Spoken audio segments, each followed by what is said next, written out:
नमस्कार दोस्तों, स्वागत है आप सभी का हमारे एक नए वीडियो में। दोस्तों, कई वामपंथी और पेरियार भक्त रामायण और महाभारत के ऊपर कई सारे आरोप लगाते हैं।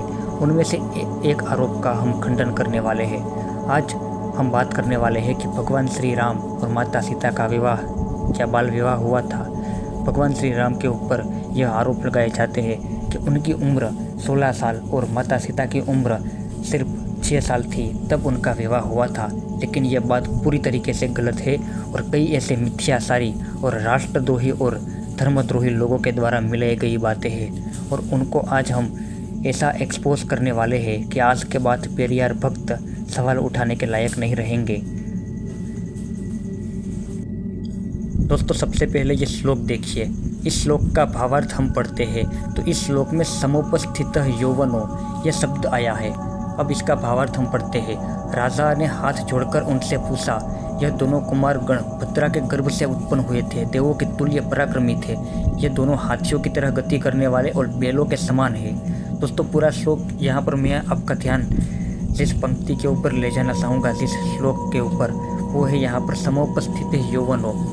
अर्थात जब ये श्लोक उस समय का है जब विश्वामित्र श्री राम और लक्ष्मण को विवाह के लिए ले जाते हैं, तब यह श्लोक जो है वो जनक जी बोलते हैं। तो यहाँ पर समुपस्थिति यौवनों कहा गया है।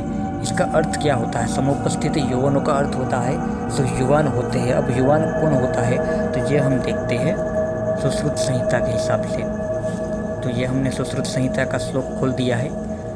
इसका भावार्थ हम पढ़ते हैं कि इस शरीर की 4 अवस्था है। एक वृद्धि, तो 16 वर्ष से लेकर 24 वर्ष पर्यंत सब धातुओं की बढ़ती होती है। दूसरा यौवन, तो 24-25 साल के अंत तक शुरू हो जाती है। मतलब यहाँ से यह स्पष्ट सिद्ध होता है कि श्री राम जब विवाह के लिए गए थे तब उसकी उम्र 25 साल के ऊपर की थी। और एक प्रमाण देख लेते हैं दोस्तों। यह आप श्लोक देख सकते हैं। इसका भावार्थ है, मेरा कमल नयन राम अभी पूरे 16 वर्ष का भी नहीं हुआ है। मैं इस राक्षसों के साथ युद्ध करने की योग्यता नहीं देखता। सब विश्वामित्र श्री राम और लक्ष्मण जी को लेने के लिए आते हैं अपने साथ। तब का यह श्लोक है।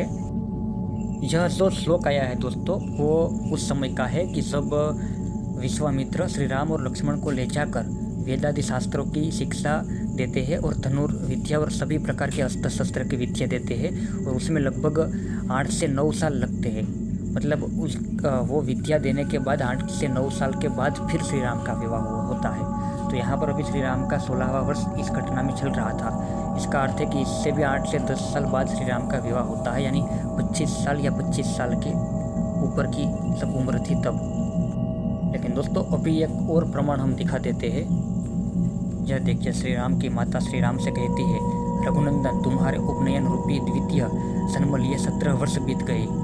अब दोस्तों, यहाँ पर स्पष्ट वर्णन है कि श्री राम का उपनयन संस्कार, ये जो घटना बताई जाती है, यह घटना पहले तो यह श्लोक है वो कब का है वो मैं आपको बता देता हूँ। जिस साल श्री राम का विवाह हुआ होता है और उनको वनवास होता है, उसी कांड के अंदर ये श्लोक आता है। अर्थात यह जो घटना है उससे 17 साल पहले श्री राम का उपनयन संस्कार हुआ था। अब आप कहोगे कि तो उपनयन संस्कार किस उम्र में होता है? तो दोस्तों, उसके लिए और एक प्रमाण मैं आपको दिखा देता हूँ। यहाँ पर देखिए, एकादशा क्षत्रियम, अर्थात 11वें वर्ष में क्षत्रिय का उपनयन संस्कार होता है। अर्थात 17 और 11 आप लगा लीजिए, लगभग 27 साल, 26-27 साल की उम्र में श्री राम का विवाह होता है।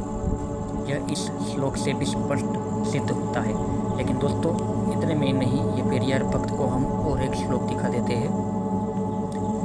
उस समय मेरे महातेजस्वी पति की अवस्था 25 साल से ऊपर की थी और मेरे जन्म काल से लेकर वनगमन काल तक मेरी अवस्था वर्ष गणना के अनुसार 18 साल की हो गई थी। अब दोस्तों, इतने श्लोक और प्रमाण दिखाने के बाद मुझे नहीं लगता कि और प्रमाणों की ज़रूरत पड़ेगी। अब दूसरी एक खास बात ध्यान से सुनिएगा कि कई ऐसे श्लोकों के बीच में गलत श्लोक भी मिलाए गए होते हैं। तो इसको पहचानने के लिए आपको पूरा अध्ययन होना आवश्यक है। अब इस प्रकार के श्लोक हमने आपको दिखाए। अगर इनसे विपरीत श्लोक कहीं पर पाए जाते हैं तो वो मिलावट है ऐसा सिद्ध होता है।